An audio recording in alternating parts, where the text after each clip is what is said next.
much of it's been preempted by the federal regulations and state regulations. So it's on my TV, so maybe when we do that, like we'll have to, I'll check with spam. maybe we can mention it at the next council meeting or something. Yeah, I got a second one today. Yeah, they must be on some sort of, there's a click said list she was thing, so saying it's she like they're on responded to some, the same probably something that somebody's supposed to click here to cut and paste.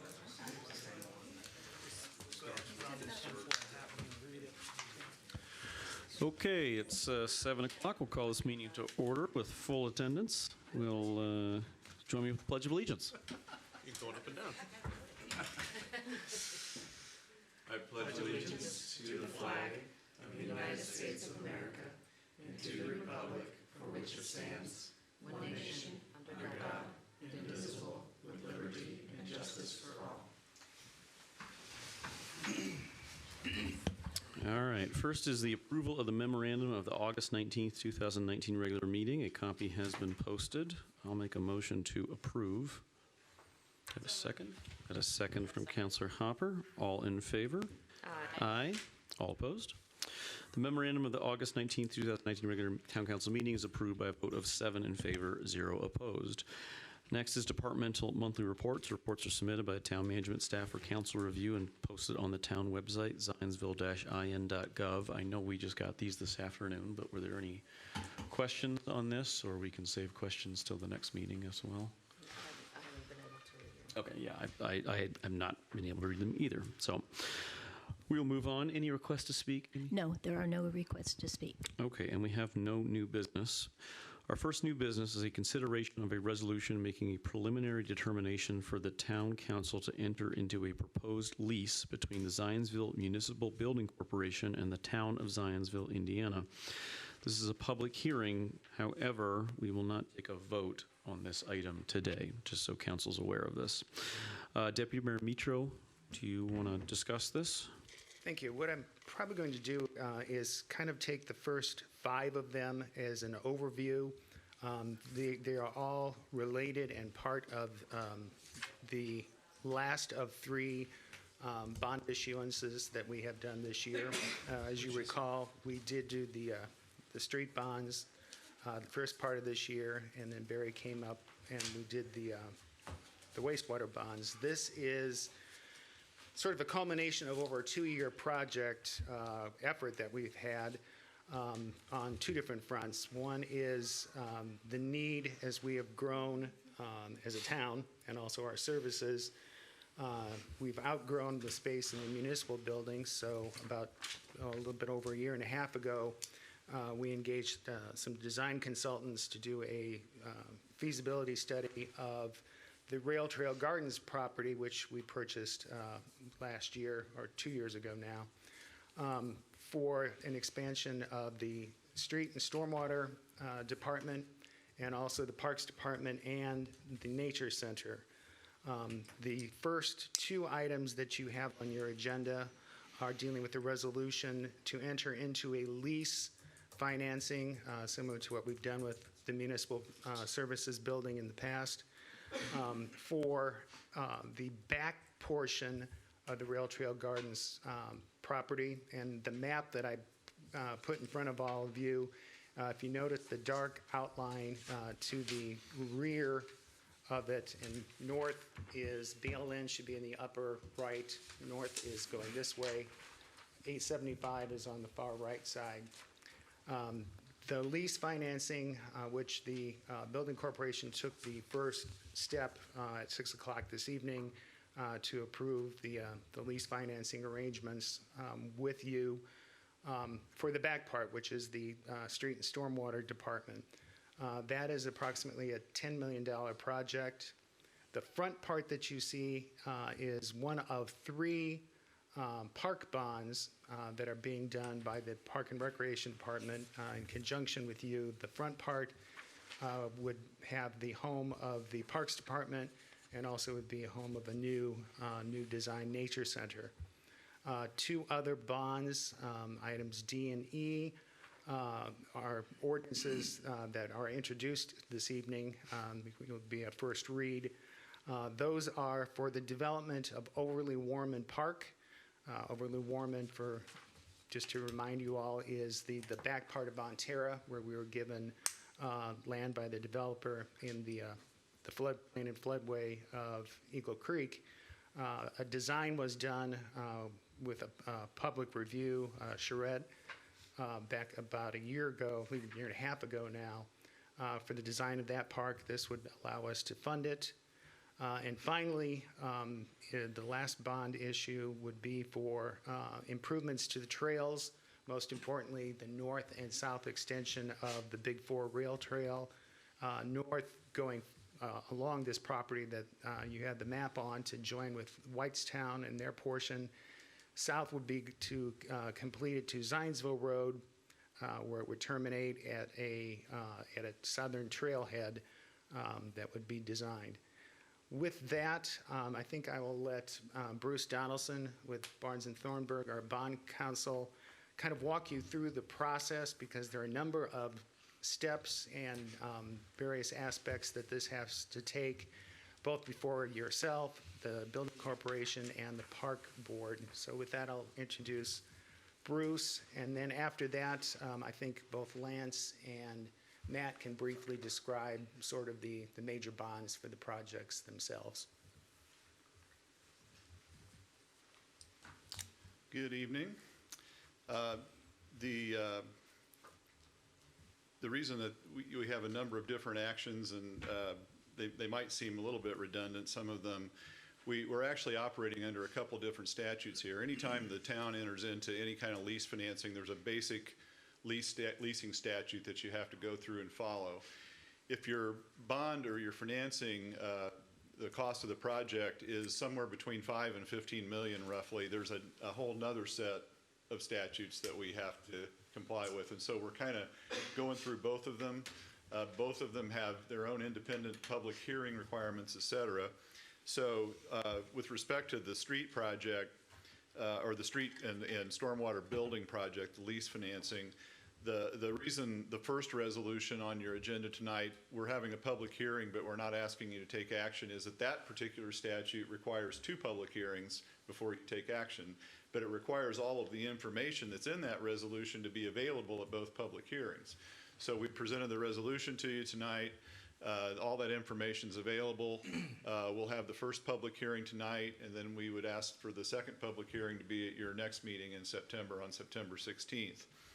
The second item B is under your basic leasing statute, which basically just asks you to approve a form of a lease and call for a public hearing under that statute, which would also be at your next meeting. But that one we would ask that you actually take action on that particular resolution. And then the remaining 3, C, D, and E, are all ordinances relating to the 3 series of park bonds. The park board will be meeting next week. The park board, under the statutes, are required to conduct the public hearings related to those projects. But they're required to have those public hearings before you take final action on the ordinances. So we're asking those to be introduced tonight. You can obviously discuss them. We would ask that you hold off on taking any action on those ordinances if you were otherwise inclined to, until at least the next meeting in September. So a little bit process intensive, but that's the way these particular statutes work for these deals.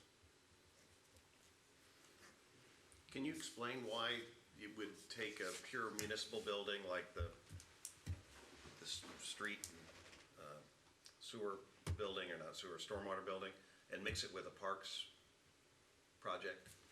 How come this wasn't brought to us separately? I don't know if that's a legal question, but they're really 2 separate projects on different portions of the property. The street and stormwater building are on one part of the property, and then the parks projects are on the other part of the property. I'm just trying to figure out how the 2 are related, other than yeah, 2 pieces of property that we already own. Well, I mean, you can. The main purpose is it's designed as a municipal campus, and it actually functions, each section there is independent. I mean, that you have a separate drive that goes around to get to the street section. Parks is up front with the nature center, because that has more of the public that will be dealing with it, and ties into the trail. But the whole intent all along was to design it as a municipal campus facility, servicing both what are now the street and the stormwater and parks department in the municipal building with the police department. So that was the sort of the desire of that, and we had the land available with the purchase of the rail trail property and a donation from the schools a few years ago to allow us to accomplish both uses on one piece of property. So the $10 million, is that for everything on this diagram? No, the 10 million is for the street and the stormwater portion to the back. Approximately 9 million is the front part, which is the Parks Department and the Nature Center. So that would be the totality of that when completely built out. So that's, call it $20 million between the two? Correct. And maybe the lawyer can answer this question. My understanding is we have certain debt limitations as a community. When you take our existing debt plus the guarantee we have on this building plus another 20 million, are we gonna pop the budget? No. Do we have to, well, I think what we need to get as a town council would be important to get a legal opinion that this works and also some kind of sign off from the state. And you will have the details will be coming at the next meeting. Again, this was just an introduction of the whole process, but great care was taken by both Crow and by Barnes and Thornburg to make sure that we were within our debt limit on all occasions. And to echo that, I know that we are grateful that they've put pen to paper to make sure that we're below them, but is there enough leeway in the event that we needed to draw upon it? I mean, if we're putting ourselves to the very edge, that couldn't be very good for us as either. Right. So yeah, so how much is available to us after we are encumbered with this? We can get additional all of that. We can get all that detail I think for it'd you be at the nice next to get an meeting. opinion from, it just seems like that some of the tricks that we're using are used to circumvent some of the limitations, and that's, I wouldn't think in the best of the public interest. Understood. Matt or Lance, do you have anything detailed relative to your project specific? Actually, before Lance gets started, because I know he'll give us the right answers, the other question I have, we're looking to spend $20 million here, and we had 5,000 people pissed off at us about building an apartment building, and one of the major reasons was traffic downtown. Could we have taken the 10 million we're gonna spend on the new storm building and resolved that traffic issue we have at the intersection of Main Street and the old 334, Sycamore, whatever you wanna call it? The problem is, from the standpoint of having the street bonds, we pretty much maxed out the street bonds when we did the north-south connector and we did Zionsville Road. So that's why we went with the lease financing to allow us. I'm just kind of curious, why didn't anybody tell us we were maxing out our borrowings on street bonds at that point when we always knew we had that problem at that intersection? This is the first time I've heard we've maxed out street bonds. No, we did tell you that at that point. I beg to differ. I'd like to see the notes on that. Okay. What's the term gonna be on the bonds?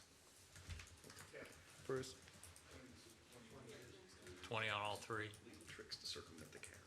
Yeah, it'll be on all four of them. On four. Your series A, B, and C will do 20, then the lease will be 20. Then am I understanding this correctly, it's called a lease bond because whatever we pay in the lease, that lease is gonna pay for the bond? Is that? Yes. Yeah, it's what we do. The municipal services building is under lease financing, and it will drop off at the end of this year. That bond will be paid off in January of next year as the last lease payment. So then that will be paid in full at that point.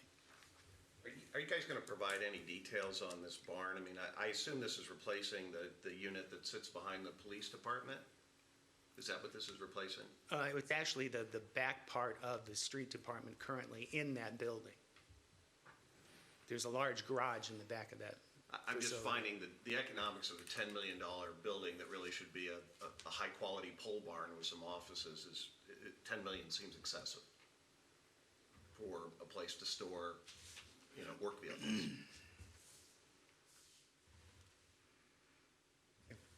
Very excessive.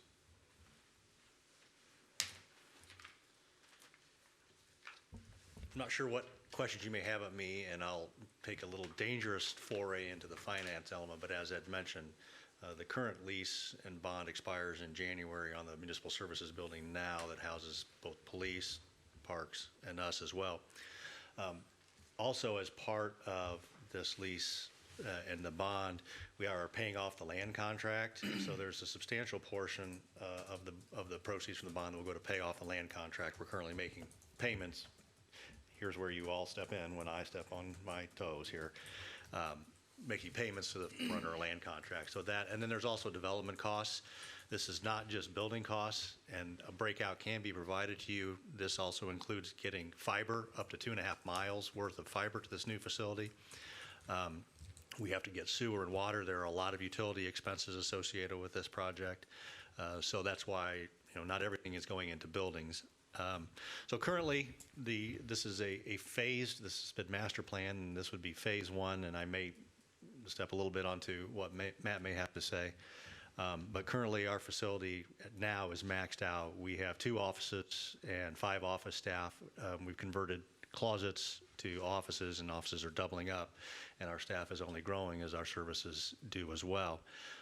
This initial phase basically builds the same style and size of the pole barn. For those of you who have been to our building and realize that you walk through our offices out to the back, that layout has pretty much been mimicked at the new site. Of course, we are building more offices in anticipation of expansion in the future. I believe we have 2 vacant offices and then flex cubicle space for the future. We also have 1 outbuilding. So currently, in addition to stuffing our staff into converted closets and storage, we're only able to house about 50% of our equipment. The new site development also includes a 5,000 square foot standalone unheated building that's just for non-climate controlled storage. So initially we're expanding our offices and capacities there. The rest of the footprint is kind of mimicking the existing space we have. Really, I could ramble on about the options, but happy to, might be more productive if you had any questions about facilities and operations and needs. How old's the building you're in now? 20 years. 20 years. Yeah, and as we vacate that building, the police, they will function like a gas and expand into the available space. They will be taking, I understand, a portion of what is now our storage, our large warehouse area, and converting that into additional office spaces because they have officers crammed in, doubled up, timing their shifts so that people can have access to laptops. So ultimately, they will be taking over that entire building. There may be an interim use as the fire department makes some changes to them. They may move in as temporary occupants. That option exists if needed, but eventually the police will take over the entire building. Do you know what it cost to develop all that land and the building and everything 20 years ago? 20 years ago, I do not. Any idea? Lance, was there a possibility that your excess staffing needs, office needs could have been used by this building? That's a possibility, but with our daily interactions, it would really be inefficient, even if I were located here and away from questions in my staff. So we really need to be centrally located for our best efficiencies.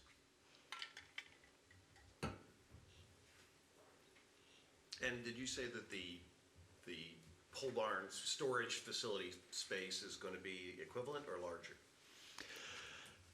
The actual pole barn space is slightly smaller, but it's a more efficient use of the space. Currently, what is the footprint of our, what we'll call heated storage? We cannot cool it in the summer, but it's heated in the winter to protect the diesel vehicles and their fuel sensitivities.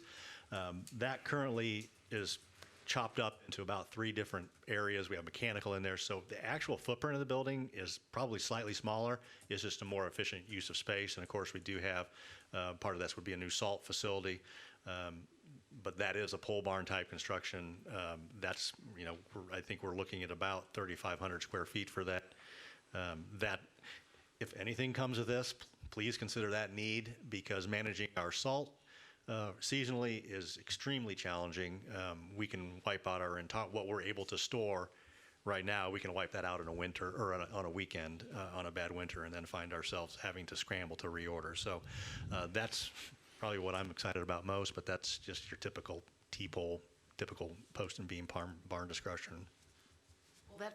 Will that facility allow for growth of our community? Because as we do grow, we take more turn more rural into it is urban, yes. we're going to be taking over more roads and we might need more equipment. So is that going to be It is, adequate? it is modular in nature. Both the storage bay can be expanded. The site's been laid out to allow expansion of both the storage bay and office, as well as I mentioned, we start with one 5,000 square foot outbuilding.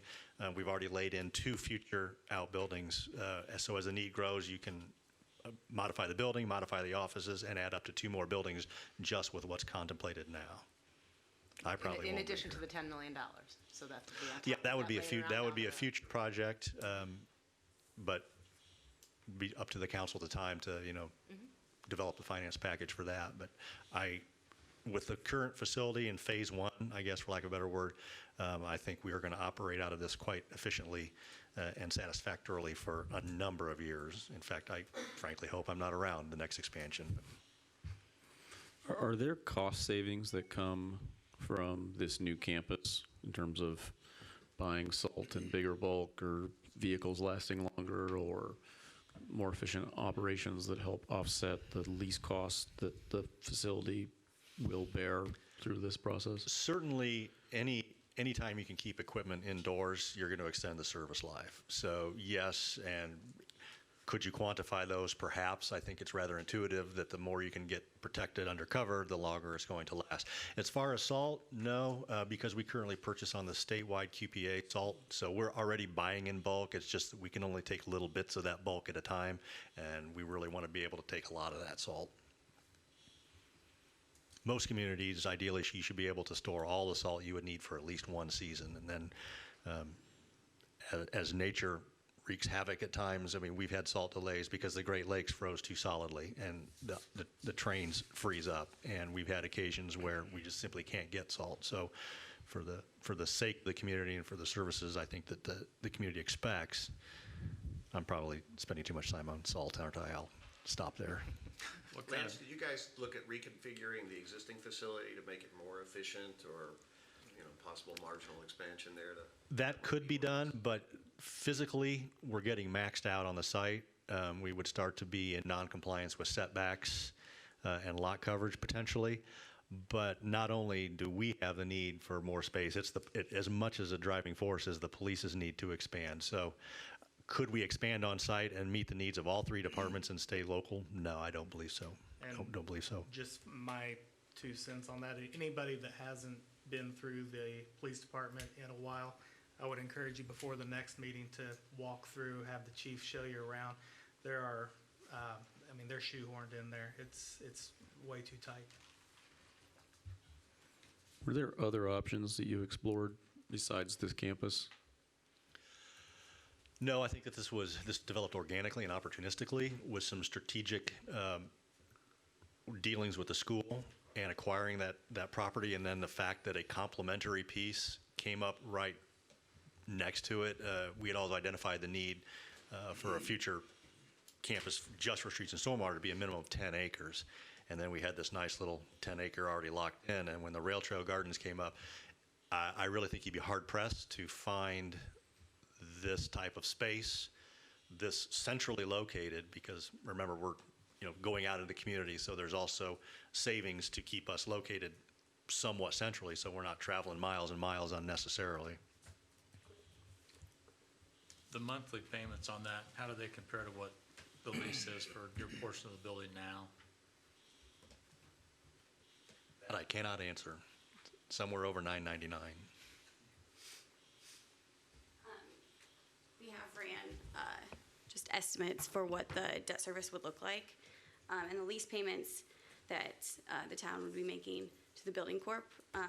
We have max parameters in there, so this is like a maximum amount. You're not able to go any, you can't go above this amount. The max is $920,000 annual. And do you know what they're paying now for their space? Mark, do you know?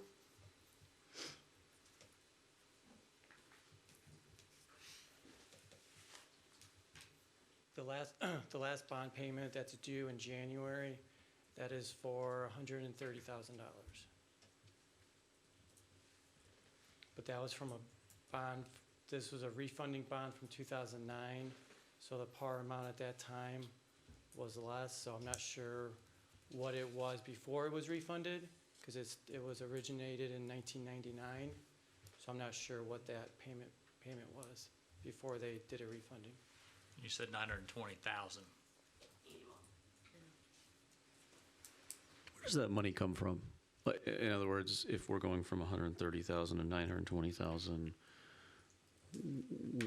where does it come from? Does it come from the street department? Does it come from, I mean, it's got to come from somewhere, right? It's a property tax. It goes into your current bond fund. Are we collecting on it today? Is this additional revenue? You're collecting property tax revenues right now to pay for the current municipal lease bond. Right. So and that would still be in place going forward, so it'd be a property tax base. Was, in the language that was provided in the document that we got, that talked about a levy, and it looked like an increase in the levy. Is that correct? It'd be an increase into the bond fund levy, yes. So how does that work in simple terms if we're all capped out at 1% on our real estate taxes and all that money is always already used? Do we get more money from the county? Do we get a bigger share of that 1% that we all pay if we own a home? Or how does that, because you can't actually raise it above the 1%, right? So there's, Right. we're all, if you got a $500,000 house, you're paying $5,000, right, a year. And so where does that money come from? How's it getting pushed around, or is this just a circuit breaker kind of deal that it's not going to be real money and we're going to have to find the money somewhere else? Like Josh is kind of suggesting, if there's no other money, then we're going to have to get it out of the lid tax or the whatever tax. So the factors are, you got a couple bonds that are coming due, and then also with your net assets value increasing, that is going to lower the tax rate, which is going to lower your circuit breaker credit. So you may see a slight increase in circuit breaker, but it's hard to judge because the town is still growing. So when your net assets value keeps on growing every year, your circuit breaker's been decreasing. So we may see that it may be a wash. But at the end of the day, there's a 1% cap. That's not going to go down. We're going to keep paying 1% here in Zionsville. And there's X amount of value. So you're saying if the market value of our real estate goes up another $1 billion or $100 million, that's going to be the tax increase that we get. And we'll have to use that to pay this bond, is that right? What I'm saying is that will help the tax rate. By adding new houses into the market, that's also going to help the tax rate. These bonds will be paid first. So there is going to be a slight increase in the tax rate just because these bonds are more expensive than the current bonds that are going to be coming due in January. But that increase should not have a huge impact on the overall town's budget. In theory, worst case scenario, we don't add new homes, there's a recession, home prices stop going up. And I assume these are revenue bonds backed by property taxes. So these are the first out, right? These are property tax based, so property tax will pay these first. Right. So in theory, if that calculation doesn't work, then it's coming out of the operating budget, correct? Yeah. Again, worst case scenario, AV stops growing, town stops Worst case growing. scenario, these bonds will be paid first, and then you'll see the impact to the other funds. Right.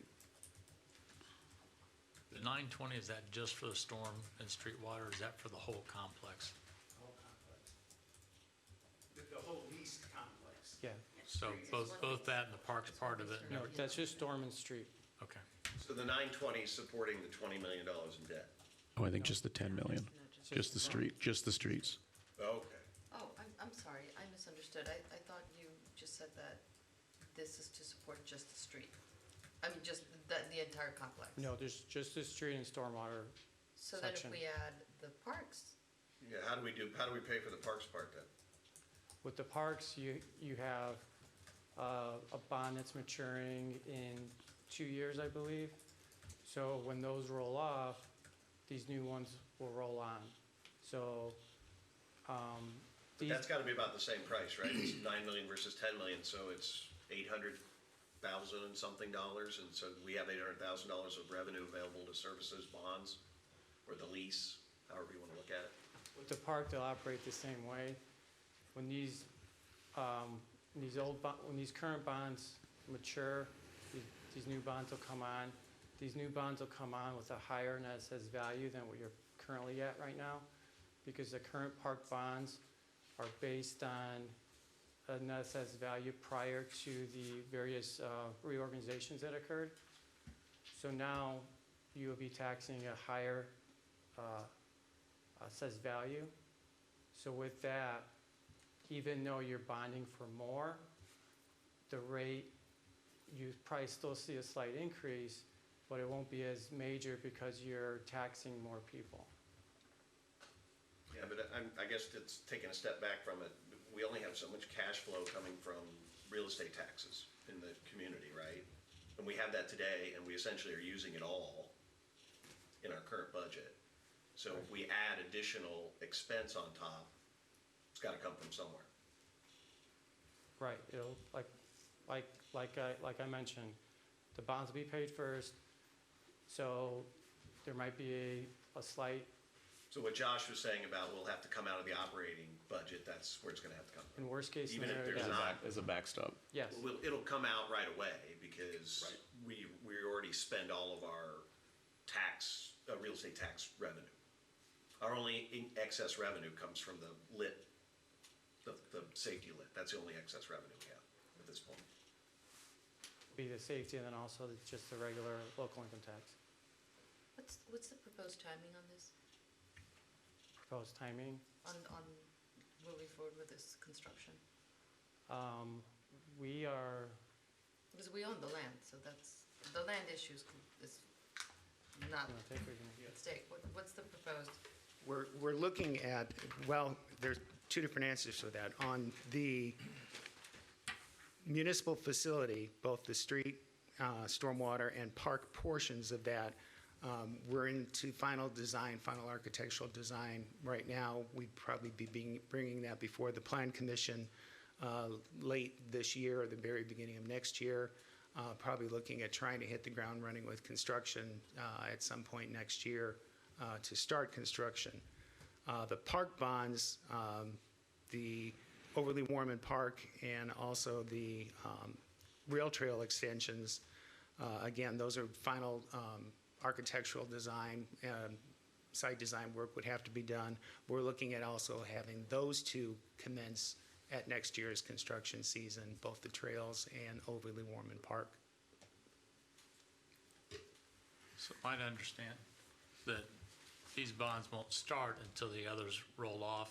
That was one of the, in constructing this, that was one of the very critical issues, was timing it so that the other bonds dropped off and were paid up, similar to the municipal services building. You know, that lease payment in January, that $100,000 lease payment is the very last one, so that drops off as well.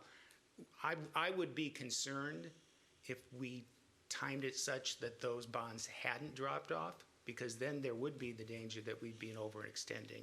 But the whole thing is constructed so that debt is rolling off, so that we're replacing it with new debt, not adding to the existing debt with more debt right now, because those bonds hadn't rolled off. So that's. But on a net basis, we're gonna be adding debt, right?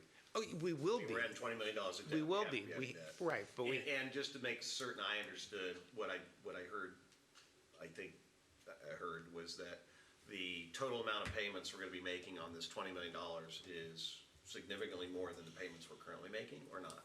And again, we can show you, we have all that numbers broken down. I'm quite honestly, I didn't think we were gonna get into this level of detail at this introduction meeting. And, you know, certainly we have that numbers, you know, that the whole thing was constructed. We can provide that to you, some of which is in the documents, but we can provide all the detailed breakdown and the debt level so that you can see exactly what we have, you know, and where we are in both, not only in parks, but also in streets and in general. So happy to provide that for you. It's there. We can get it to you. Matt, did you want to briefly talk about your parks? Thank you. Basically, talking about some of the features and then make one comment that hadn't been made yet from a fiscal point of view, but like Lance, I loathe to go very far into the weeds on the fiscal side of the discussion when we have experts here. But as mentioned, the park piece of the complex is essentially extending Heritage Trail Park southward across the rail trail and developing park offices, which is a smaller portion of the building, and the nature center component itself, and moving out of our current small non-owned, non-town-owned facility, which the schools have at one point or another said they'd like to have it back and move over into the nature center location. That's been designed to have a long-term life and have expansion capabilities. And if for some reason we get a great benefactor a quarter of a century from now and want to move a nature center out, it's also been designed in such a way it has community meeting room and type community center functions, not necessarily athletic community center functions, but it has other functions built in that we can then phase into that design. Briefly touching on the other two bonds, as Deputy Mayor mentioned, the Overly Warman would develop if you remember the conceptual and the charrette process where involved the public, there were essentially 4 main phases, which were potentially timed out, but also a 5th phase that was public-private sector. And the 5th phase were things like the southern bridge across that the public wanted across Eagle Creek, in addition to the current bridge. That phase 5 isn't anywhere in this document, anywhere in this plan, but most of the other 4 phases are in this concept under that series of bonds related to Overly Warman. That would include, up to 3 miles of mountain bike. Again, as Ed said, it hasn't been designed yet. We're starting into the full scale, but the conceptual design contemplated 3 miles of mountain bike trails, pedestrian and other trail usages like that, some paved trails to get access from the rail trail all the way over to the parking area, ADA type access, small parking area, 2 playgrounds, picnic shelter. So full-scale park, it's not just concentrated on one thing, but and that's about 45 acres that'll be donated across from Starkey Park when the donations are all finally done. And then the other series that the Deputy Mayor mentioned would be related to the trails, particularly the rail trail, but also if monies allow other trails. That would include starting the process of resurfacing this trail to the north too, as well as extension, because it's starting to get to where roots are bumping it up and those kind of things too. Some of this pavement is since 1990 or 91, so starting to get some age on it as well. The other thing I'd just like to mention, in case that comes up, it hasn't been mentioned yet, and I'm sure they can speak to more detail on the fiscal side, but while it's certainly not the main reason to have a park board statutorily, when you have a park board, the bonding capacity of the park board doesn't count against the cap of the town. So these are monies that you could not use for streets, either the street portion of the building, or could use to solve traffic problems around the town. These are monies that are just specifically targeted parks by state laws, and that cap doesn't consume the cap or the amounts that would be related to other town projects. So it's, again, one of the advantages of having a legally established park board and by state law, and the state set it up specifically that way so that you have that flexibility. Other than that, I think questions and Yeah, if I understand what you just said correctly, is the second building, the Parks building, will be financed from bonds issued or levied by the Parks Board? the Parks Board versus- cannot and then complete the municipal- bonding process, but they have bonding amounts that are different than the town's amounts. So, but the bonds that we're talking about right now for the construction of the municipal facility, inclusive of the parks buildings and everything else, is the bond floated by the town. The construction of the Beverly Warman Park is going to be through the Parks Board bonding. Do I have that correct? You're correct about Overly Warman, but also the parks portion of the municipal campus. The park office building, the nature center portion, that front piece would also be bonds that are related to the park board and have to have both your cooperative, your action and the park board action. So the 9 million is floated by the Parks Board? It's initiated by that, and you will have final say. And The then, 10 million is... and that's different than Okay. the Got it. amounts that you have to deal with for streets and So other that town addresses projects. that cap issue. Okay. Not totally, But we're still responsible But it's for still it. And, Right, we're right, right. and if I'm not mistaken, not very long ago, we've got the stormwater, pardon me, the, something came before us, when Mr. Donaldson was here, and we Yeah, have, there we was have a another one. bond Yeah. for the new sewers. Yes. And so if we're That's responsible, if the town's responsible for those as well, even though that did not impact our ability to, the town's bonding ability, I mean, are we still on the hook for all of these outstanding bonds? I believe the sewer ones, and jump in here if I'm misspeaking, but I believe the sewer ones are funded by the sewer utility rate, so it's not a tax supported at all. Correct. But so the town's income will not be impacted at all if something happened and From the sewer they're not side of responsible things. for that. Sewer would just raise rates to cover that bond. Right, but there's still, we seem to be approving bond after bond, and I understand that they aren't associated with each other in And- terms of our responsibility, but it's, But just so I'm clear, the Parks bond is still a general obligation supported by our real estate taxes in the community. just like That's the- my assumption too, yes. that- Yes. in Beverly Warman Park is separate than, or Overman, pardon me for my terminology. Overly Warman. Thank you. You're welcome. That's a separate number other than this $9 million. Yes. Okay, and what is the total on that? That is, it's in that series of information you have. Yep. That's Overly Warman. $4,035,000 is the rail trail extensions, and then the $9 million that you're talking about is the front part of the park and the nature center. And the Okay, so land it started under out at 19 million, is now 26? if you're lumping it all together, but the parks are separate. I understand that, I'm just trying to wrap my head And- around how much money we're. And also, keep in mind that, as Mark mentioned, that the park also has a bond that's, our only other bond that we've ever had was for Mulberry Fields, and it's rolling off in a couple of years as well, so. I understand that, I'm just trying to. It And may so, be helpful at the next meeting, Ed, if we can get kind of a eye chart that, a small eye chart you put up and it shows all the obligations and all the cash flow it's gonna take to support those obligations, because except that you mentioned the sewer bond, which we pay for when we Right, I pay our understand sewer that, I fees. do. No, but The we rest of it understand gets that, but I'm paid for just- by the real estate taxes. But we had the street bond that went in front of us, what, 6, 7 months ago, 8 months ago? I put all the bonds on there and show what all the total debts are that the, Before and after. yeah, so what the Yeah, what yeah, the yeah, cash flows yes, are, what's what we rolling need to off. expect. I mean, I think that's fair. I think so too, because I think what we're missing is a total debt picture vis-à-vis, If she And- hadn't and the asked that good schedule. question just now, I'd have missed that last piece, so. yeah. Yeah, Thank you. when, in putting this whole thing together, we have that information, and we will be glad to share that with you. We had to go through that whole exercise to see whether this was something that was going to be feasible or worked. So, that number, that information, Counselor, is all there for you, so we can provide that. Yeah, I think representing it in an easy way, got new counselors coming on in the spring or in January. and Yeah. Yep, no, that, I people clearly will have understanding that. I think we have to be We will have thoughtful. that for you. So a couple quick things here. We're still on new business A. It's okay. They're good questions. Just sort of for process standpoint, and we're not voting on A, just so you guys know, but this is a public hearing. So I'm going to open this public. I've got proof of publication.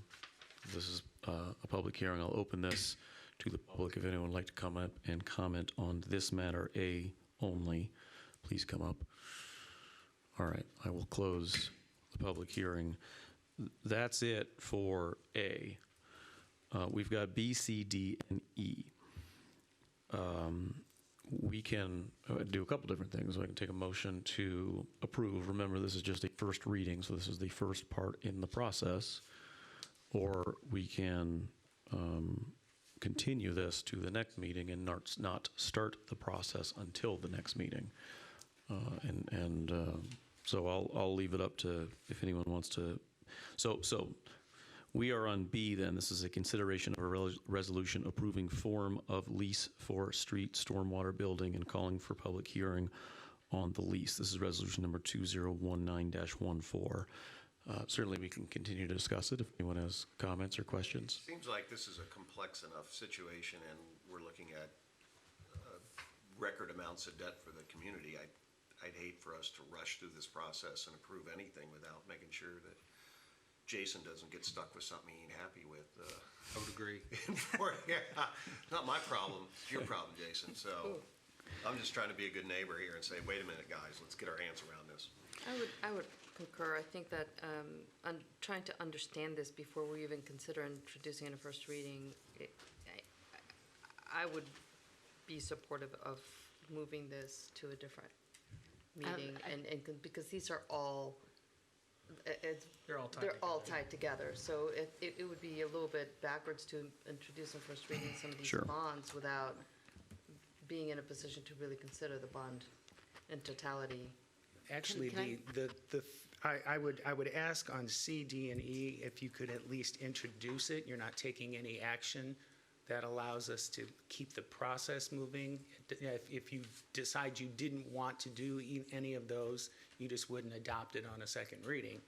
I hate that we're not better informed about this, and I also worry that even though we did publications, I bet the town doesn't know we're looking at adding this amount of debt and for these types of projects. I mean, I think we need to do a better job of getting that out too, to see if there's feedback, because I'm telling you, just as a regular councilman and hearing about the roads every day and hearing about the intersection problems, people are going to want to really understand why we can spend, $25 million here, but we don't have any money available to fix some serious infrastructure problems that are economically negatively impacting the community significantly. I'm in agreement. I'd like to continue all four of those. Can we do that all at once, or do you have to do them individually? You have to do them individually. Okay. So, I guess a couple of comments, and I'm fine with that.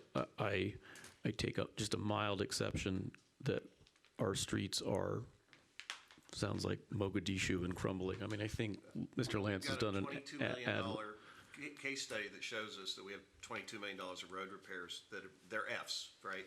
I don't think there's $22 million in Fs. Yeah, there is. I drive around town, and it's... No, this was not me. This is a third party that's provided at a consulting firm that knows what they're doing, and that's. I don't believe there were $22 million in Fs. I drive around other... I'd like to move. I think that that's irrelevant. I think that we need to know. It's $22 million. I'd like to know what the. Mr. Lance, is it $22 million in Fs? And if I'm wrong, I will readily admit that I am. Fails being F. I mean, we had the red line map we've had for 4 years. Let Mr. Lance answer. By now, that number's higher. Okay. We do have, and what that rate's breaking down into a simple 1 to 10 scale. Okay, 3 and below are structural failures and considered structural failing roads. We are very typical for a community our size. Every community has these needs. I've not been through anywhere that everything is golden and in great shape. So yes, we absolutely have a rolling, continuous need in the mid $20 million. Now that would be if we took one bite of or ate the elephant in one bite and came in and fixed every structurally deficient road in one fell swoop. That's what it would take. Does anybody do that? Not. There was one community I believe I'm aware of that they opted to bond like that. It was a case study. They took that approach. However, that was a smaller community. All of them, their subsequent revenue went to the debt service, and so although they went to brand new roads as they continued to fail, they didn't have the operational funds to keep up with their brand new. So they eventually degrade. There's a glass ceiling to those types of things. One of the problems too is that degradation happens at about a 10% annual degradation, right? A reclaimed or repaved road has about a 10-year life before it starts degrading, right?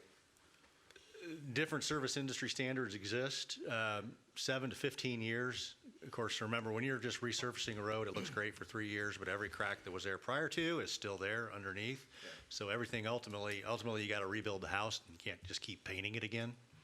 But yes, we have a revolving need of about the mid-$20s million for one fell swoop. Unfortunately, Lance has been a little hamstrung because our budget for him to resurface roads is $1 million.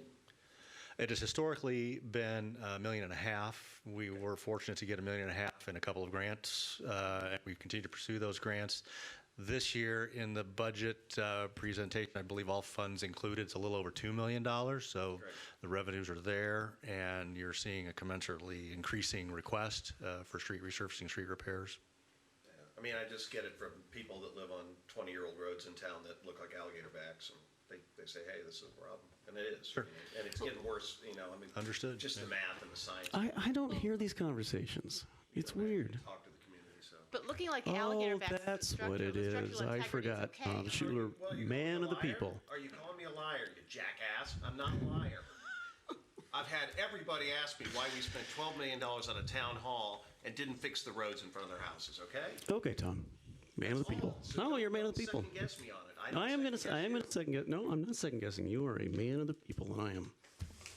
So I think, Very admirable. I think we need to bring this back to what's at Yes, stake I here. actually would like some more information on all four of them, and it's not with relation to the 25 million. But are there, I mean, can we get a breakdown on that? I mean, that actually is intriguing that it is $25 million, or over $22 million. But are there any other needs, Mr. Mitro, are there any other needs in our community that are outstanding like that? That won't be able to address? Because roads are a pretty important That one. intersection issue is. But not I part of do, that.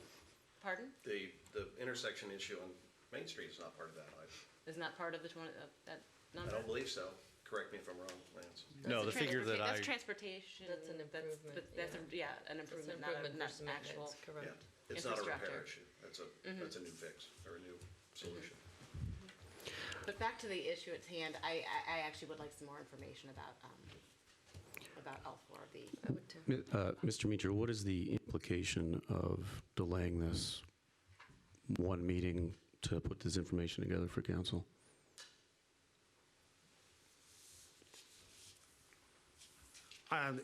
Well, it slows the whole process down. It sounds like that might not be a terribly bad thing at the moment. But 2 weeks, though. yeah, however, we'd have to renotice everything because everything is programmed on both the lease rental and also the regular bond. So, you know, Bruce and I are going to have to sit down and figure out a new timeline to try and keep this moving forward if we continue it. Well, we can vote and we can all vote against it, so we wouldn't even have to do that. So I would appreciate if we could get Nope, get I it for the understand. next meeting. Thank you. All right, so if we look at B, unless there's any other questions, I will take a motion on B. I'll move to postpone any action until the next meeting. All right, so we've got a motion to postpone from Councilor Suarez. Is there a second? Second. Got a second from Councilor Schuler. All in favor?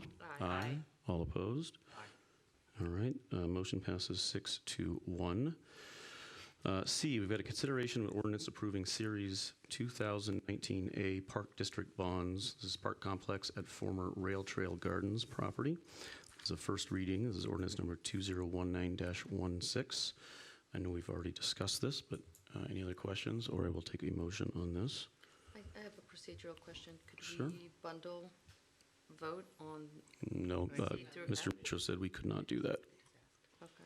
It's because they were separately noticed. Oh, I see. And so I think I see. it procedurally would be better to have a formal action on each one. So then I'll restate my same motion for new business number B to See? C. All right, I've got a motion to postpone till the next meeting. Is there a second? Second. Second from Councilor Schuler. All in favor? Aye. All opposed? Aye. Motion passes 6-1. E, consideration of ordinance approving Series 2019B Park District bonds. These are improvements at Overly Warman Park. This is a first reading. This is ordinance number 2019-17. Any motions? Same motion? Got a first from Councilor Suarez to postpone until next meeting. Second. Second from Councilor Schuler. All in favor? Aye. All opposed? Aye. Motion passes 6-1. We've got as part number E, consideration of an ordinance approving Series 2019C Park District bonds. This is trailway improvements, including the Big Four Rail Trail. This is a first reading. This is ordinance number 2019-18. Councilor Suarez? Same motion, please? Got a motion to postpone till next meeting. Second Second. from Councilor Schuler. All in favor? Aye. All opposed? Aye. Motion passes 6-1. We are through that. Next up, we've got a consideration of an ordinance regulating golf carts. This is a first reading. This is ordinance number 2019-19. I'm going to hand this matter over to Councilor Plunkett, who has spent quite a amount of time on this. to continue this. Sure, thank you. I certainly appreciate the opportunity to bring this to the council. This is the culmination of months of discussions with staff and leadership, and the original discussion took place, I think I met with Chief Knox about a year ago, just talking about with some of the neighborhoods coming in, Holiday Farm specifically, being a golfing community, kind of trying to get out in front of the golf cart situation. There are neighborhoods, obviously, in town that have people with golf carts, and we looked for input and opportunity, and we again spent quite a bit of time on this. I feel like the ordinance is a good ordinance. It's one, as I asked Ed to send out, and I drew a map with the restrictions on there. There are the high points would just be, seems like the main thoroughfares are going to be restricted, should we get there. And, it's the fine system. There's obviously a couple of the emails that I got back with questions were about the fine system, and I think it's fair to say that we feel like this is an ordinance that is a good ordinance and could be amended if need be in the future, and adjustments can be made. So, I think it's something that can help quite a bit with give the police department some clarity as it relates to enforcement, and some neighborhoods some clarity and direction as it relates to whether or not they allow these golf carts in their community. Thanks, and I know you've done a bunch of work on that too, so thanks, Jason. Any questions from any councilors on this? I know you talked to the Lebanon Police. Did they have an opinion on whether they thought it was a good idea that they did that, however many years ago that they did that? Yeah, I reached out to the Lebanon Police Department, and they had, I think it was 835 incidents of traffic-related incidents, and they don't have anything specifically, they're specific to golf carts that they can track, but what they said was that they've not had any fatalities, and if there are concerns or issues with golf carts, they're not to the point where the citizens and the community are concerned. So there wasn't anything of note in their records for me. Chief Knox?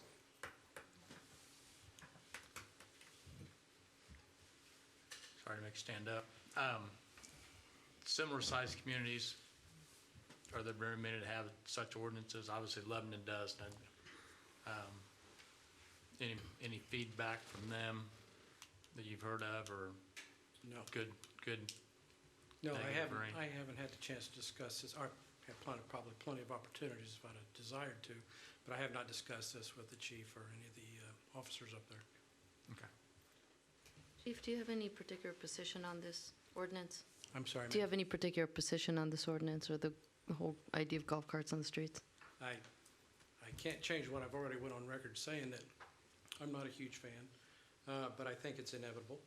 I think the ordinance is going to pass, and I think this has been vetted and worked on, and we've had opportunities to engage Councilor Plunkett and other folks, and so at this point in time, no, I'm not a fan. 40 years of police work, and seen a lot of bad things, but I'm an old worry wart, so I worry about people getting hurt. That's just who I am. But Chief, did you have some input on the map and the design of the project here? I'm sure I have. I don't actually recall the conversations, but I'm sure. But you gave advice on like the traffic volume on certain thoroughfares where, hey, it doesn't make any sense to have a golf cart there, right? I mean, somebody must have given them some input, I assume. Actually, I think a lot of that was through discussions with Lance. So we've been working on this for, I think it was a year ago, October maybe, that we started this conversation, and we've gone through various iterations of,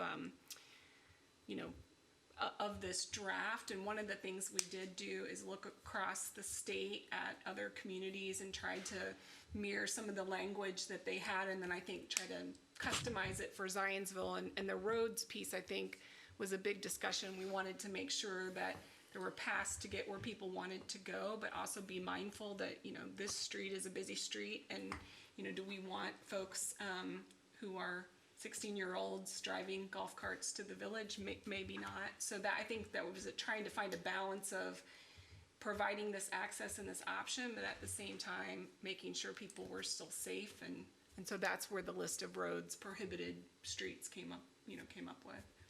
So you said that you reached out to Lebanon to find out the incident report, but then you wrote the language based upon other communities throughout Indiana. Did anybody reach out to the other communities across Indiana to see if there were any incidents?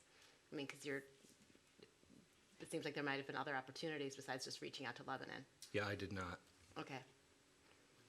I think it's becoming more of a common occurrence. I mean, a lot of counties adopted ordinances first. There was actually state law that went into effect because the counties were adopting so many varying ordinances, and there were concerns about crossing state roads in counties particularly. So the legislature came back and addressed it. So there are some statutory parameters that we have to deal with in addition to then, sort of what we need locally. And so things like, we wanted to make sure that there was a registration, but we didn't feel like we wanted the town to do an inspection because that's going to give us liability if someone, has a faulty headlight or something. So we're trying to figure out how to balance those things.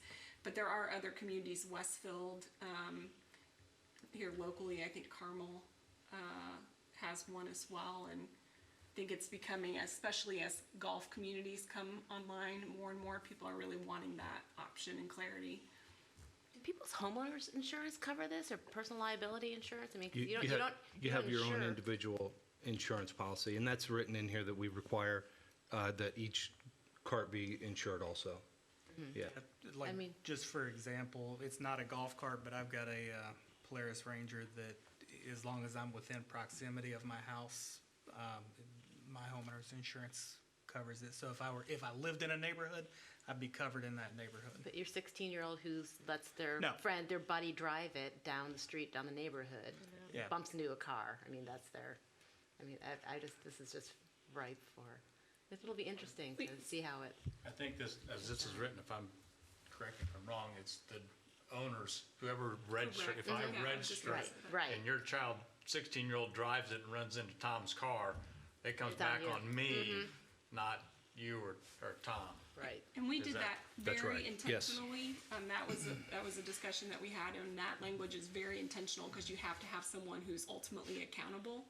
And people, just like a vehicle, your kid may drive your car, but ultimately you're the owner and you're the one that has it licensed and insured. So I think that's what we tried to mimic, that same sort of responsibility in this ordinance as well. And as this is ramping up, I mean, it's going to be up to the police to enforce this, correct? So as people, there's going to be a huge learning curve for a number of people as well. Do you foresee that as taxing the police department a little bit? So we've talked about that. Chief, you can add in, but we've talked about that. We've tried to make the actual requirement of the police department pretty minimal in terms of the actual registration process, and we'll have a form that we'll be working with Chief Knox and his team to develop, that registration. So one of the things we want to make sure is in that form, when you actually fill out your registration and pay your fee, that you are sort of checking the box that you know what the rules are and that you've got a list of prohibited streets, and they'll have a copy of that so that, there's an affirmation that I understand I have to have all of these things, in place, and that I'm ultimately responsible. So I think through the registration process, we want to provide even more opportunity for people to sort of sign off on what they're getting into. And Chief, as far as like traffic laws, I'm assuming that if I run a stoplight or stop sign in my golf cart, that's just like if I run it in my pickup truck. I get a ticket for running a stop sign or going too fast. Yep. Do you think this will have an undue drain on the police? I don't think so. Our folks are out there anyway, so. And does the county have a They do. Golf cart They ordinance? do. All right, so this would, okay. We've looked at it. The counties is a little more liberal than this. This is a much more conservative approach. But I think with the density of the town, it requires a much more conservative approach than if you're in the county. So it is out there. Is there a process for communication? One of the challenges that I've had with this ordinance, and I've discussed with Councilor Plunkett about this, is the start and stops of where you can and cannot drive this. And if I'm coming out of, Austin Oaks and I can't make a left on onto Willow Road, right? Or I can't go on Willow Road, period, with my golf cart. But the rest of Austin Oaks is on the other side of Willow. Just, I don't know these things, so I get a ticket. So I think that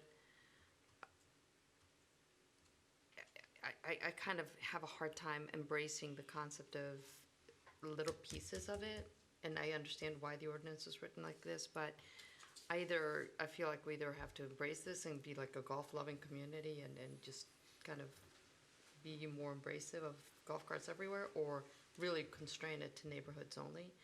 I think it's going to be really hard to get information out to the public for them to know where and when without either putting up signs that say yes here, not here, or have a fairly robust public relations campaign that really strives to maximize knowledge so that people know where they can and cannot go. In theory, though, when they register the cart, that's your opportunity to communicate to them, right? That it is. However, again, you have to really be overly aggressive in letting people know that they now have to register their golf cart. Sure. Because we don't know this. And I can tell you right now, one of my biggest challenges, again, as I've discussed with Councilor Plunkett, is, the Willows and Willow Ridge are rampant with kids and golf carts. And I am telling you, these are 12, 13-year-old kids at most. I've seen younger, bouncing around because their parents don't want to take them to the pool. So I am concerned. You need to tell your kids to stop driving those carts. No, mine are good, man. Mine are responsible drivers. Well, and one of the things that this will do, because I think it's happening, Jason, in my neighborhood, is that somebody calls the sheriff's department and they come out, it's like, well, there's no rules against it, so I can't ticket this 12-year-old. Do you guys have that in Stonegate? Do people use golf carts? Yeah, a lot? all the time. You see kids around it all the time. I think that would be this would be one good thing about it. It says like, okay, you have to have a driver's license to drive one of these things. Well, you're giving the chief something to work with, right, chief? I mean, that's the good news. Well, and I think when they registered, having a checkbox for them to just basically initial or check off, it's like, yes, I understand that you have to be 16. I understand that I have to have insurance. I understand all those things. That makes it so it's on that parent or that person that registers its responsibility to say, hey, son or daughter. I would be okay if we had some sort of limitations, like 3 tickets and you lose your license, you can't drive your golf cart. Because I will tell you right now that I can tell you the names of all the parents. It's in there. It is in there. So it's in the last 3. Yeah, I saw that. Yeah, so penalties and fines. But I just think that those fines. I can tell you right now, they're going to pay that without a thinking twice because they just don't want to take their kids to the pool. With something new like this, is there a precedent that the council in a year from now goes back and reviews it and looks at things like concerns that Councilor Suarez may have, or things that we just did? Because you're not going to get this perfect, right? You can sunset it. I don't know. I'm not saying I want to sunset it. I'm just saying like just amend to it, or just sort of the realization this is not like set in stone, anything and everything. I mean, I think Jason's done a great job of getting it to where it is. There may be some nuances that we may want to readdress in a year. I think you can build language in there that mandates at least a review of it every year, just to make sure that you maintain, what's working, what's not working. That's probably the best way to do it. You don't want to sunset it, because if you sunset, then you've really confused the public at that point. Well, no, because you sunset, all you have to do is annually vote on not sunsetting it. I mean, you just have to build it into the schedule. I'd rather give the council the option to remove it instead of. As negative as it sounds, but I'm fine putting an annual review in it. Jason, I don't remember seeing a thing as far as like driving one walking pass. Is there something in there about? Yeah. Okay, I just don't, I read it all, but I don't remember right now, and I just thought about that. I'm like, okay. So we've put some specific language to say that you couldn't do it on any trails or any sidewalks or walking paths, and anything, I thought so, but I just couldn't unless remember. unless the Parks Board would create, something specific. We've kind of prohibited the park property. The other thing I think, just importantly, is you were talking about neighborhoods and subdivisions. I mean, we're only talking about public streets. So there could be communities that have private streets that we're not going to be able to regulate this activity. So just keep that in mind, because we're talking about public roads and streets. So if for neighborhoods like Stonegate's in the rural area, is that not a public street? Or It's controlled by the county. Maybe the county. It is a public street, but it's not under our local code of ordinances. That is a code of ordinances that they're covered by county road laws rather than town road laws. So that won't affect our neighborhood at all. They can have the 12-year-olds drive around. The county's not going to do anything about it. And melee may continue. Yeah, That would be an accurate statement. yeah, Yes. new laws don't keep people from breaking the law. No, But they will allow law-abiding citizens to To pay. participate lawfully. You're going to make them pay for being a lawful citizen. But to No, your, they're gonna get the right, the law-abiding citizens that don't drive their golf cart will now be able to drive their golf cart. and pay for the license. Correct. So, yeah, again, the law-abiding citizens will pay. But the non-law-abiding, people breaking the law are gonna continue to break the law. That's The correct. 12-year-olds, They're going to drive. but now you've got something That's in right. the ordinance that says, all right, pull you over. But I just don't think this is going to address the neighborhood issue that is going on in Stonegate or in most neighborhoods. I think this is going to open the opportunity for people to drive onto other places with their golf cart, where right now it's been fairly confined to neighborhoods. Well, and the one thing that this would do is that would give the homeowners associations backbone to say, hey, the town is, I know we're in the rural area, but the town has set down these laws and we're gonna duplicate that. Now, they won't have a lot of stick to Yeah. keep people in line, but it's something they could say. And it's just like that, you park something in your yard that's not supposed to be there for too long, and they come write you a little nasty letter saying, you've got to move that RV, or,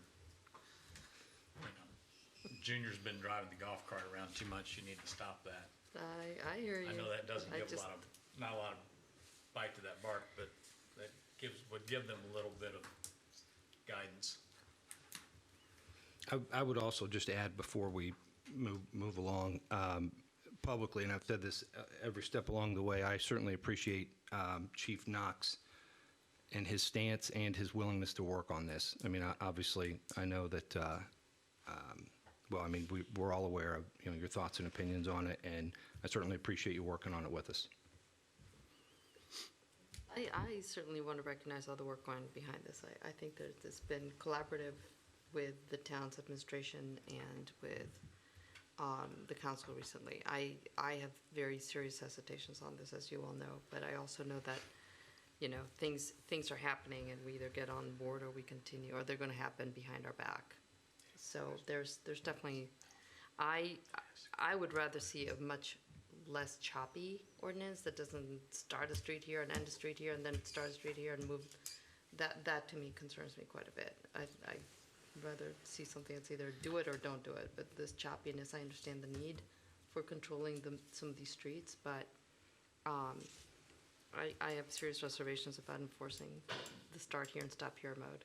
If we pass this on first reading, we want to add something so we can put amendments. With the annual addendums review. In it.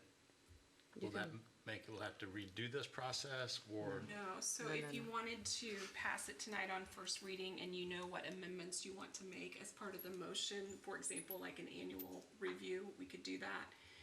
If you want to change the roads, that's something that we could discuss. We did put in language, that you could cross a prohibited street, because we recognize that people are gonna have to cross a street, to get to another road. But I think we spent a lot of time trying to make sure that we had looked at traffic density and where people are driving, and where there's actually even,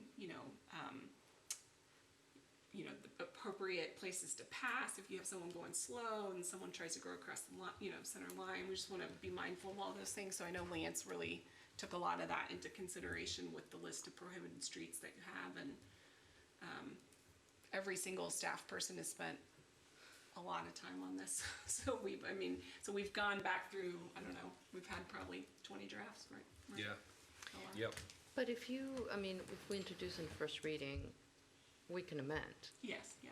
So we don't have to take it as was introduced. You can say, on second reading, you can still amend as introduced. Yeah, So you could if you wanted, as, members individually or collectively, through the president, you could say, these are the amendments we're interested in. We could have a conversation. I would just encourage you, if you have conversation, don't do it on a group text so we don't violate open door, but we could have motions or a motion next time with your second reading to amend it further. And I'm certainly happy to work on different drafts or language if anybody's interested in that. Yep, I certainly don't think this requires a suspension of the rules for passage on first reading, but I would certainly. Does? It does not. Oh, yes, agreed. Yeah, sorry. No, That I'm surprised sorry. me. I just responded to Councilor Spees saying that this should pass on first reading, and I don't know. I if think he that's what meant just the, not introduction. ask, but Gotcha. the motion to introduce passing. Yeah, that's why I wanted to clarify that you can still amend. Yep. Okay, and I know you've got an 8:30 deadline here, so any other discussion, or I would take a motion on this introduction to first reading? I'd make a motion to approve on first reading with possible addendums. I've got a first Second. I've got a second from Councilor Plunkett. That first was for Councilor Spies. All in favor? Aye. Aye. All opposed? Motion to introduce ordinance number 2019-19 on first reading with the possibility of introducing amendments passes with a vote of 7 in favor, 0 opposed. Any other matters? Can I just say two things? Several of you have gotten letters about 5G technology being implemented in the town. I have been responding to those, on behalf of all of you and the town administration. So if you are getting those and you just want to let me know, I want to make sure that everybody gets a response. If you would just forward them my way. And the only other thing I was going to say on road funding, so we have been legislatively very supportive of road funding proposals, but I would encourage you, as you're talking with your state senator, state legislator, that you continue those conversations about road funding concerns, because with the passage of the statute 2 years ago, with the creation of the Community Crossings Fund, that fund has limited purposes that it can be used for. So it is for specific sort of, commerce connectors, if you will. And so it's not funding that's just generally made available from the state for just ongoing maintenance projects. And so I think there is some, perception by some legislators that they've already solved this problem. And I think a lot of communities are very similar in that there's, lots and lots of road projects that need to be done. So I would just keep that drumbeat alive, make sure you're talking about it and having others that you're interacting with, talking with them as well, so they don't have that perception. Thanks, Heather. Approval of claims. I'll make a motion to approve. Second. Second from Councilor Spies. All in favor? Aye. All opposed? Claims for approval, I vote of 7 in favor, 0 opposed. Make a motion to adjourn. Second. Second from Councilor Spies. All in favor? Aye. All opposed? Adjourned. 7 in favor, 0 opposed. Next regular town council meeting is scheduled for Monday, September 16th, 2019 at 7:30 a.m. in the Zionsville Town Hall Council Chambers. Thank you very much. Good.